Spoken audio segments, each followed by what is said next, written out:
Čo sú teda hlavné veci, ktoré tú našu intuíciu ovplyvňujú a posilňujú? V prvom rade my ako človek západu sa potrebujeme naučiť stíšiť svoju myseľ. Tá naša myseľ je veľmi zdivočená, je taká hektická, neučili sme sa s ňou pracovať, neučili sme sa skultivovať si ju a vlastne spraviť si z nej svojho sprievodcu. Myseľ západného človeka je skôr takým diktátorom, takým pánom. Ona rozhoduje o tom, čo my budeme robiť, na čo budeme myslieť. A našou úlohou je preklopiť to, vymeniť to.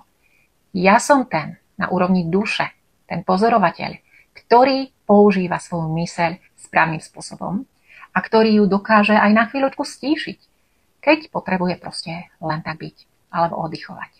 Pretože práve ten mód nekonania, toho oddychovania, bytia, je ten základný kľúčový stav, v ktorom tie intuitívne informácie krásne prúdia.